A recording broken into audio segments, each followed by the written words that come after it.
justement Aziz ñu ngi wax waxu stabilité du pays mais suñu continuer nii est-ce qu'on peut continuer à espérer que stabilité bi dina continuer. Merci Néné Aïcha. En fait moi je crois que il va falloir aussi qu'on revienne à ci wolof que le débat maanaam waxtaan bi ñu di ko wormaal quoi ci waxtaan ci fànn yëpp quoi. maanaam di déglunte aussi c'est extrêmement important. C'est-à-dire di bañ a dagga nit ñi suñuy wax ak yu demee noonu parce que loolu aussi du day tax débat bi du jaar ni mu war a jaare bu ngeen xoolee par exemple tout à l'heure en parlant des foules yi nga xam ne peut-être ñooy encadré ñooy topp Ousmane Sonko comme on dit mais ñi koy foule yooyu ñuy wax noonu est-ce que ñëpp duñu nekk ñu ay militants Ousmane am na ñu nga xam ne dañuy bokk ci foule yi ñii c'est des agresseurs ñii c'est des voleurs yooyu yëpp da ciy am du ko defee kaas yi di am mais la police bi ñuy wax ni dañu am devoir moral di gérer la sécurité des personnes et des biens. Ce qui s'est passé ñi gis nañ ko buñ maintenant nag mun nañ wax ne police lii police là mais aujourd'hui dafa am lu nga xam ne aussi il faut que ñu koy wax parce que bu fekkonte ne dañuy am beneen taxawaay aussi man je suis quelqu'un bu nga xam ne je suis doté de raison bu ma gisee ku wax dëgg dama koy nangu c'est pas un problème de camp mais aujourd'hui nous voyons par exemple dans ce plateau là mais ni ma leen mun a qualifier mooy des chroniqueurs yu nga xam ne dama jàpp ne dañu far ñenn ñi ils défendent même un camp politique wala un leader ou un candidat. mais le débat non s'il vous plaît parce qu'ils ne sont pas d'accord avec non attends je termine yi ñuy wax wala parce que ku nekk day joxe idée. non je veux dire xam nga joxe idée man je suis tout à fait d'accord mais tey. non mais je veux dire c'est des gens qui font des analyses. dans quel sens lañ mën a waxee ni que dañoo far Serigne Saliou Gueye moom xam na ne suma kàlla on a beaucoup de civilité entre lui et moi je le respecte beaucoup mais chaque fois je lui fais la reproche en lui disant il n'est jamais d'accord sur quoi que ce soit venant du président de la République ou de son régime ça c'est un fait bu nga xam ne Sénégalais yëpp teg nañ ci seen bët maintenant ce que je veux dire par là s'il vous plaît est-ce que je n'en ai pas le droit absolument tu as le droit comme tu l'avoues c'est bien comme tu l'avoues vraiment c'est bien bon je continue comme tu as avoué ça c'est très bien maintenant ce que je vais vous dire oui ce que je veux dire par là maintenant il faut quand même qu'on comprenne aussi une chose xam nga ñu ngi wax état de droit defuñu li wax fi li fi jër xam nga Sénégal aussi commencé wul tey et puis nit ñi aussi ils sont pas amnésiques du temps de Senghor am na lu nga xam ne tey ak lu ñu mën a waxal Senghor sur ay exactions yu mu defoon ay opposants yu nga xam ne da leen doon traqué wala mayu leen woon on parlait de la clandestinité des gens yu fi doon jógee di dem fenn parce que amuñu woon droit de parole mais il a réussi à bâtir quelque chose bu nga xam ne bi mu fi jógee si lañu sukkandiku Abdou Diouf ñëw am lu mu yokkoon si démocratie bi on parle du pluralisme intégral avec Diouf mais Abdou Diouf dem na ba ñëw après Ablaye Wade ñëw en 2000 changer complètement la façon de voir et de faire de la politique am benn audace bu nga xam ne Ablaye Wade amoon naka non seulement di construire des ponts des routes lu ne mu def ko sur le plan infrastructurel ba pare am benn ton avec les institutions de Bretton Woods et les institutions internationales loolu si Wade la commencé. Pour dire quoi par rapport après, à cette situation. Voilà pour ñu wax ne réew mi dafay évoluer laa bëgg a wax day avancer après ça Macky Sall est venu en 2012 avec un programme bien défini c'est vrai que dañ ko fal ak benn programme bu mu tëraloon de 2012 la yoonu yokkute ba 2012 ba 2014. mu ñëw ak un plan Sénégal émergent bu nga xam ne. Il faut que les gens comprennent une chose man des fois damay jaaxle quand on parle du plan du PSE le PSE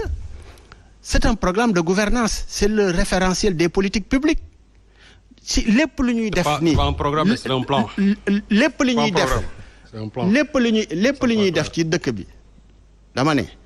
le PSE d'accord nga ne c'est le référentiel des politiques publiques tu es d'accord oui ou non le plan c'était non je veux dire Alassane, le PSE, je lui dis, c'est le référentiel des politiques publiques, oui ou non? C'est-à-dire, on se comprend. Ce que je dis là, je n'invente rien du tout. Et même un plan se contient dans un programme, forcément. Ben voilà, absolument. Maintenant, je vais continuer. Je vais continuer. Par rapport à la stabilité, par rapport à li am nii actuellement. Mais xam nga Néné Aïcha, boo ñëwee par exemple. nga bëgg a jël président de la République wala ak ñi mu àndal ñu diaboliser leen d'une façon boo xam ne c'est extraordinaire comme si ñun en fait duñu ay sénégalais quoi je veux dire mais loolu c'est pas ça la réalité fii Sénégal ñun ñëpp fi nekk mais xam nga booy critiquer j'ai entendu mon frère muy wax ci par rapport ak la violence verbale ak yooyu yëpp mais xam nga réew mi aussi je l'ai dit tantôt man je n'ai encore une fois je n'ai rien contre Ousmane Sonko en toute franchise la personne d'Ousmane je n'ai rien contre lui mais quand même dëgg su ñëwee dañ ko war a wax ak foo féete xam nga dëgg mooy lan Ousmane Sonko moo génn waxal boppam wax naa ko sànq moo génn waxal boppam ne j'ai le rapport wax ne déjà ñoom si seen biir waa ñi ànd ak Macky Sall war nañu jaaxle pour fan laay jëlee sax samay information c'est lui qui l'a dit en direct ñi di ko seetaan deuxièmement mu wax ne buñ dañ la woon nañ ma woo ma ñëw joxe samay preuve Ousmane et ab woote nañ demul première demul ay avocat am dem deuxième fois bi mu dem ñu demandé waat ay report parce que peut-être xëj na kii li ñu waroon a indi ci ay preuve amagu ko mu ngi koy rechercher mais déjà y a pas un rapport Prodac bu nga xam ne dafa jaare IG ñu génn ko loolu amul ça n'existe pas gis nga réew mi kon nag Aziz s'il te plaît Amadou Ba lam doon wax non attends mais quand même Serigne Saliou tu n'as pas la parole s'il te plaît bi ngay wax est-ce que dagg naa la bi ngay wax est-ce que dagg naa la non c'est-à-dire fii amul on ne parle pas de Amadou Ba Massamba dama ne bi may wax man yow bi ngay wax man dama la déglu maintenant boo amee sa temps de parole tu peux répliquer xam nga tamit débat il faut ñu rendre ko ñu civiliser ko tuuti quoi dafa am loo xam ne lii il faut ñu di ko nangu gis nga fii kenn waru fi prétendre ëpp fi kenn xam-xam wala xalaat bu rafet non ñun ñëpp ay doomu aadama lañ on est censé faire des erreurs comme on est censé aussi def lu baax parce que la perfection n'est pas de l'ordre de l'humain ñun ay jaam ay doomu aadama lañ ay nit lañu ay jullit lañu ay chrétien ñëpp lépp fi nekk Sénégal c'est un condensé mais dafa am lu nit ñi di wax di ko wax mais loolu du ko ay wax nii moo koy régler je prends le cas de Abdou Karim Xurum Xaq je sais que ne combat yi muy mëne par rapport ak l'islam lu mu gëm la man d'accord man loolu nangu naa ko moom par rapport ak moom mais dafa am loo xam ne dañ ko war a bàyyi xel mooy réew mi aussi dafa am ay constitution bi dafa am lu mu bindoo mais loolu sénégalais yi ngeen di wax naan le peuple sénégalais mais c'est le même peuple là qui a choisi le président Macky Sall en 2012 mais c'est le même peuple là qui a choisi encore le président Macky Sall en 2019 pour qu'il soit le président de tous les Sénégalais mais quand vous parlez de nous c'est comme si le peuple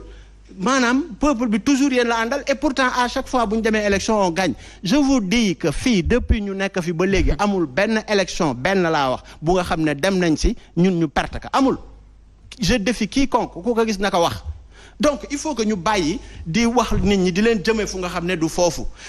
gis nga Sénégal fii ñun ñëpp ñoo ko bokk il faut que les gens di comprendre non nee laissez-moi le soin d'expliquer le temps j'ai beaucoup de patience pour écouter les gens il faut me laisser le soin aussi de prendre mon temps de parole et de finir ce que je dois dire parce que aussi on a besoin aussi d'éclairer la lanterne des Sénégalais qui nous écoutent par conséquent il faut pas que ñu nangu nit ñi aussi di polluer le débat si ay attaques personnelles ma Samba ma Demba non il va falloir ñu wax ci li nga xam ne moo ñu fi indi te mooy li nga xam ne leeral askan wi si li nga xam ne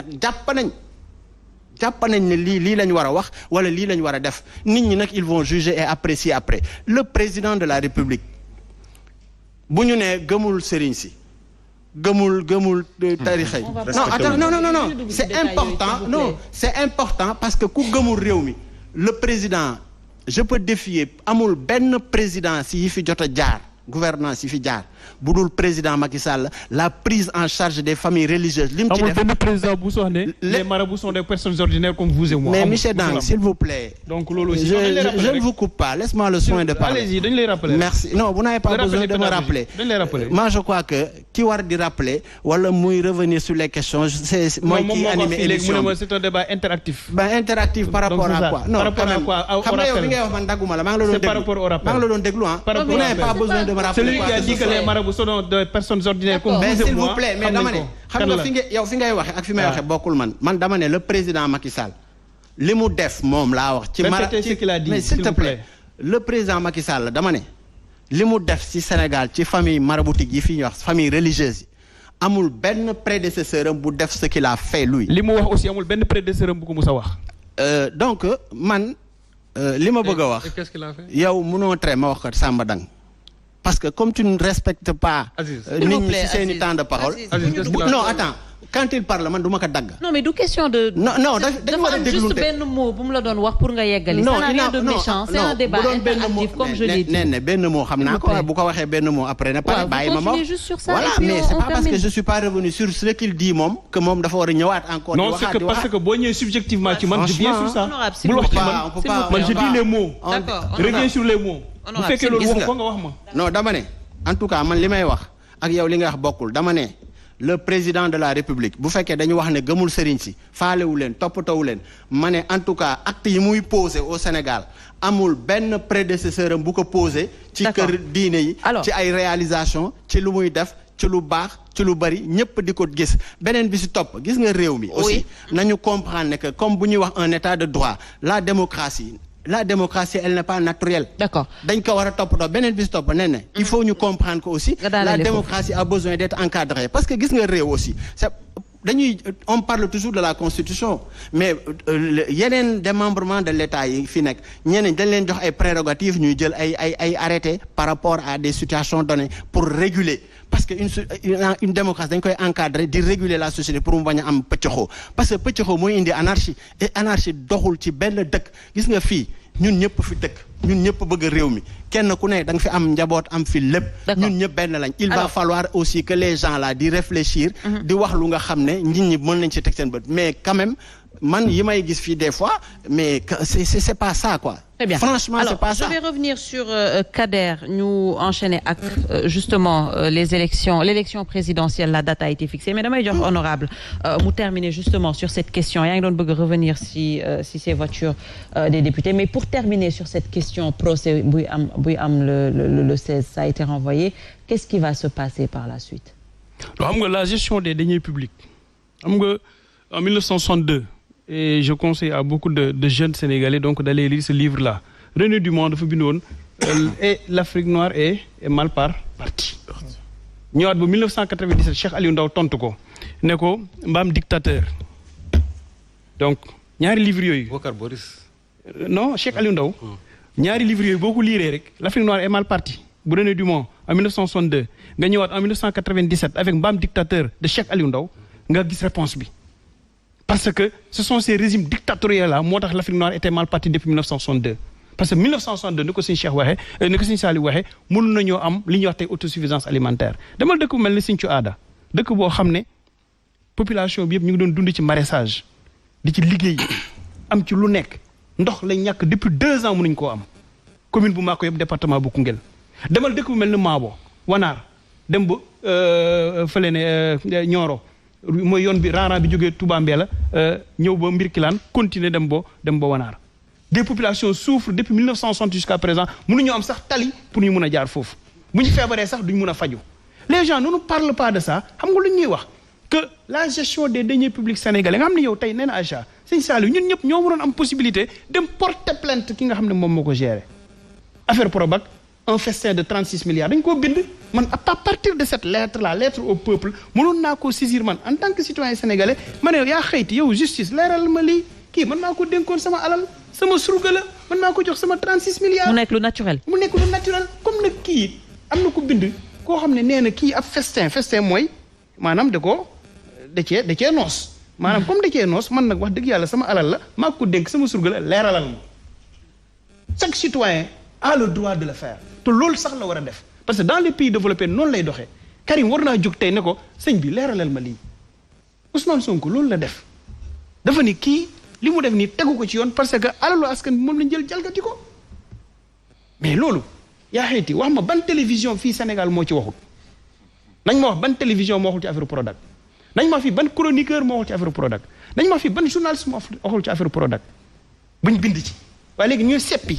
Ousmane Sonko ñu ne nañ def comme ni ko Babacar Justin Ndiaye di waxee un boulevard juridictionnel fañ jaarale Khalifa Sall jaarale fa Karim Wade ñu jaarale ko fa nañ ma wax fii Sénégal bañ nag lañ mës a jëlee Seras yóbbu ko Betuwaar sang ko ba mu set wecc delluwaat ko Seras daral nañ ma ko wax Sénégal ban nag lañ mos a jël daral yóbbu ko bétuwaar sang ko ba mu set wecc delloowaat ko daral bu amee nañ ma ko wax moom nag bu yaakaaree ne la mu defoon démb la mu defoon daaw defoon ko daaw jéeg moom lay def ren day nax boppam ma ñëw ci leneen mooy su ma déggee ñii di wax les images sont là les vidéos sont là Mame Mbaye Niang moo toog ne naam de rapport am na man sax maa ko sàkk woon Amadou Ba toog ne rapport IGF la s'il vous plaît yaa fi wax léegi nga may jox leçon yaa ne ma joxuma la benn leçon rapport IGF laa wax rapport am na mais rapport IGF yéen waxu leen rapport IGF d'accord bañ a dagg IGE la ñu waxoon ñoom souffrez en silence non man xam nga léegi moom moo toog Amadou Ba mu ne tere rapport am na 10 à 15 personnes yoo xam ne jot nañ ko te bugguma sax citer parce que suba damay citer ay nit les vidéos sont là nañ ko génnee donc bu fekkee ñoom ñoo toog ñoom seen bopp nangu ne rapport am na nangu ne pré rapport am na kon Sénégalais yi nañ leen laajaat boog rapport boobu ak pré rapport boobu sur nos deniers publics anamu su boobaa ñu xam lan la ma ñëw ci beneen mbir mooy le référendum de 2016 kii moo ne le peuple est souverain le référendum de 2016 mais bi ñu voté constitution bi Sénégalais yi ñoo voté ne nul ne peut faire plus de 2 mandats consécutifs loolu Sénégalais yaa ko wax yéen a ko wax mais comme Sénégalais yi ñoom ñoo ko wax nag wax dëgg yàlla premier alinéa bi nag fan premier alinéa bi fan nga koy def Samba sa patron il a parlé gardé leen loolu c'est l'autre débat premier alinéa bi bu fekkee da nga koy la parole waxu leen bu fekkee da nga koy nga wax noppi leen rek di nga noppi donc référendum Sénégalais yi waxoon laa wax de Sénégalais yi ñoo de mandat sa patron li ci wax lan la constitution ne leen nul ne peut faire plus de 2 mandats du article de le nombre de mandats le nombre de mandats a été réglé depuis 2001 la constitution de 2001 d'accord donc ma ñëw ci li nga xam ne moom moo Abdoulaye Wade n'aurait pas dû être candidat du coup gis nga mag buy wax ci pénc day wax loo xam ne ci dara léegi nii sëñ Saliou daa am nu mu wax yow nga am loo ko wax nga ne ko boo waxee lii laa lay wax man nag am naa ormo goo xam ne du ma la wax loolu waaye j'interpelle le trésorier de l'Assemblée nationale j'interpelle l'ensemble des députés de l'Assemblée nationale j'interpelle le président de l'Assemblée nationale yow yaa wax fii nga ne député yi ñu ngi jot indemnité de transport bu 1 million après nga répété waat nga ne Abdou Mbow moo ko wax ba nga koy wax assemblée yéen a nga toog te kenn adduwu ci te man dama nekk ci institution tamit te même chose lañ may jox mais moins que vous les députés yow yaa wax loolu léegi comme yow yaa ko wax yow yaa ko assumer ses propos on me donne moins que vous les députés très bien en tout cas dama nekk ci institution on va avancer on me donne moins que vous les députés s'il vous plaît pour la acheter un véhicule on me donne moins que Alassane s'il vous plaît déet damay wax li nga xam ni moo am de dama nekk ci institution de au conseil laa nekk. waaw d'accord très bien on nous aligne moins que les députés. il faut ñu avancer aussi wax na. donc j'interpelle li mu wax aussi donc mën nga wax ne loolu mën nañ ci bañ a d'accord parce que xëy na li mu wax noonu du loolu mais wax na li mu wax aussi d'accord ne moo ko wax parce que moom moo wax ne ñëpp dégg Ousmane Sonko mu ne ni constitution Sénégal bindoo. non attends rek non moom man yow man bu fekkee man pare sa émission lay yàq nii. non yàquma ko de parce que lu tax nga ma doon dagg sànq mais sànq loolu nga doon def mais sànq loolu nga doon def mais yow sànq loolu nga doon def laa biñ ma joxee kàddu loolu nga doon def pourtant tu as vu comme c'est dur tu as vu comme c'est dur c'est-à-dire dagg nit ñi ci plateau yi dafay yomb quand vous le faites quand vous ne pouvez pas terroriser les gens non terroriser ceux qui terrorisent les gens c'est vous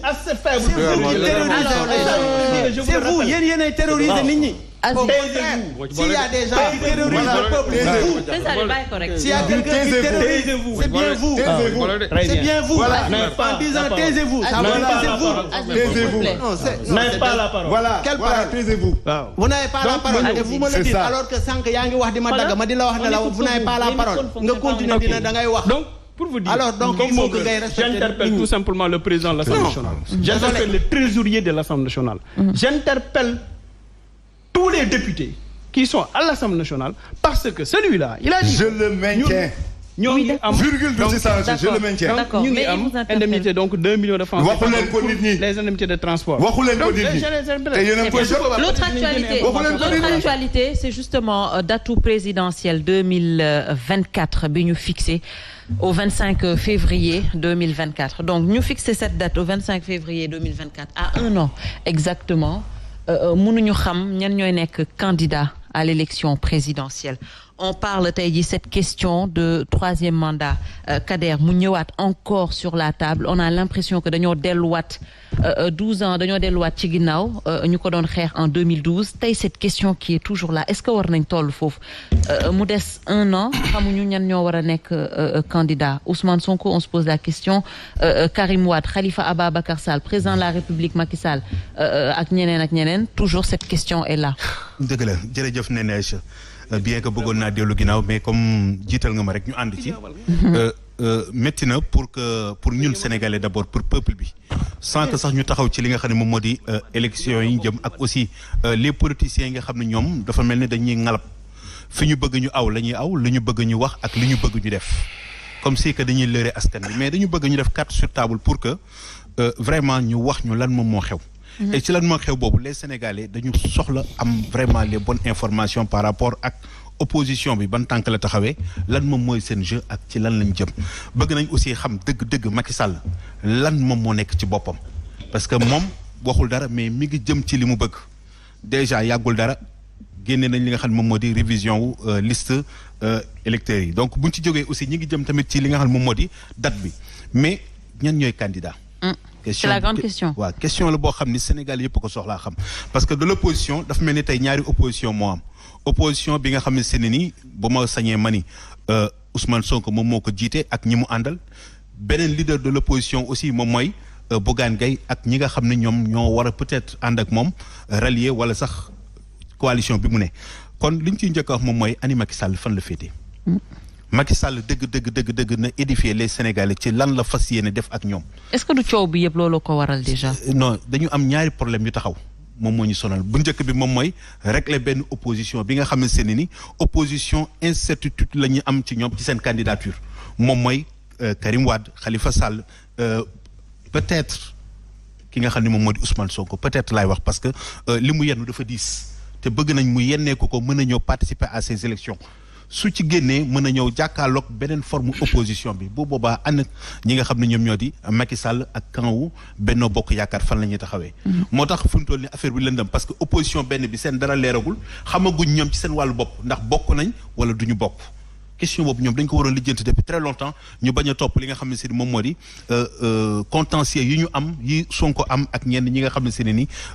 ñoom la ko sekkal affaires civiles yoo xam dafa dem ba gagné. benn côté opposition bi te boo seetee élection yi ñu génnoon lu mel ni moo fi amoon ñu dem naan Wade du bokk